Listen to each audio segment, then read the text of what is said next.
के इन 18 सालों में नर्मदा जी के साथ केवल छल नहीं हुआ, लूट हुई, डकैती हुई। कोई अपनी माँ समान नदी को किस तरह लूट सकता है, ये मध्य प्रदेश का प्रमाण है। 130 लाख लीटर पानी गंदा नालों का, सीवेज का रोज नर्मदा जी में मिल रहा है। होशंगाबाद में आप सेठानी घाट पे चले जाएं, वहाँ तक ठीक नहीं कर पाए। कमलनाथ जी ने भी पैसे दिए थे उसके लिए, उस पैसे को भी खा गए। कपड़े बदलने के लिए प्रसाधन के कमरे तक नहीं बनवा पाए किनारे पर। जो हमारी नर्मदा सेवा सेना है, जिसका गठन कमलनाथ जी ने किया था, वो इस पर आंदोलन करेगी। अब हम इस पर जो है फिल्में भी बनाएंगे, लोगों को जागृत करेंगे देश भर में। एक खबर छपी है कि नर्मदा जी का जो है 130 मिलियन लीटर लगातार उसमें गंदगी मिलाई जा रही है। भारतीय जनता पार्टी के इन 18 सालों में नर्मदा जी के साथ केवल छल नहीं हुआ, लूट हुई, डकैती हुई।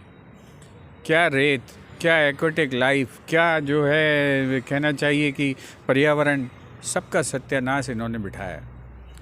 कोई अपनी माँ समान नदी को किस तरह लूट सकता है, ये मध्य प्रदेश का प्रमाण है।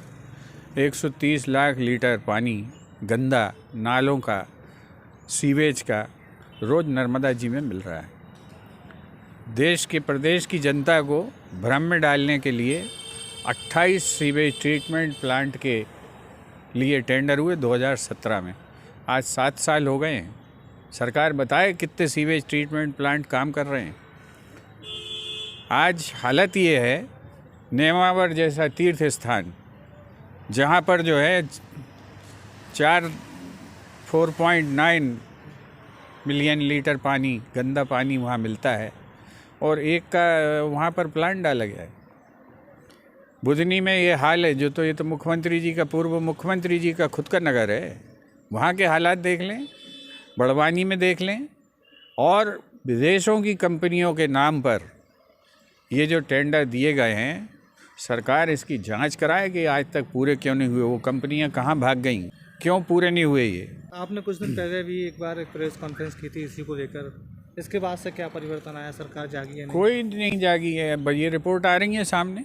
होशंगाबाद में आप सेठानी घाट पे चले जाएं, वहाँ तक ठीक नहीं कर पाए। कमलनाथ जी ने भी पैसे दिए थे उसके लिए, उस पैसे को भी खा गए, उस पैसे को भी लूट गए। भारतीय जनता पार्टी जो है एक बात करती है, नदियों की बात करती है, उनके महात्म्य की बात करती है, धर्म की बात करती है, सारी चीज़ें। आप कल्पना तो करिए कि कितना झूठ, कितना फरेब। कपड़े बदलने के लिए प्रसाधन के कमरे तक नहीं बनवा पाए किनारे पर, और कम से कम जो है 1000 करोड़ रुपया जो है इस मद में जो है खर्च हो चुका होगा अभी तक। ये 1000 करोड़ रुपया कहाँ गया, इसकी जांच होनी चाहिए। इस पर तो श्वेत पत्र आना चाहिए। इस पर आदरणीय मोदी जी को, चूंकि वो गारंटी देते हैं और उनको उनकी गारंटियों की चर्चा आज पूरे देश में, उन्हें इसकी जांच करानी चाहिए कि आज उनके लोग जो है एक पूरी की पूरी नदी जो गुजरात को भी प्राण देती है, वो जो नदी को किस तरह से लूट लिया गया, किस तरीके से समाप्त कर दिया गया, किस तरीके से उसको गंदा किया जा रहा है। आज उससे बड़े बड़े लेबोरेटरीज़ के टेस्ट सामने आ रहे हैं कि आचमन करने के लायक भी इसका पानी नहीं बचा है। ये सरकार कोई एक्शन नहीं लेती तो कांग्रेस पार्टी क्या करेगी आगे? हम अब इस पर आंदोलन की, जो हमारी नर्मदा सेवा सेना है, जिसका गठन कमलनाथ जी ने किया था, वो इस पर आंदोलन करेगी। अब हम इस पर जो है फिल्में भी बनाएंगे, लोगों को जागृत करेंगे देश भर में कि पर्यावरण की चर्चा करते हैं, मेगा डाइवर्सिटी की चर्चा करते हैं, और किस तरह से जो है लूट रहे हैं लोगों को, किस तरह से लूट रहे हैं नदी को, किस तरह से लूट रहे हैं।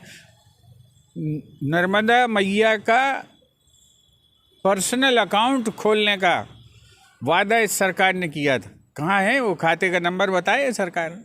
उन्होंने कहा था कि नर्मदा जी के संसाधनों से जो भी पैसा आएगा वो नर्मदा जी के खाते में जमा होगा। यही बता दें कि उसकी रेत बेच के और उसके पेड़ कटवा के उसके पानी से कितना पैसा वसूली हुई है, और वो उनके खाते में क्यों नहीं गया है। इतने बड़े बड़े झटके, इतने बड़ा बड़ा ड्रामा, इतना बड़ा बड़ा सीन क्रिएट करते हैं, और उसके बाद जो है जेब काटने के काम चालू हो जाते हैं। नर्मदा मैया का पूरा दोहन के काम शुरू हो जाते हैं।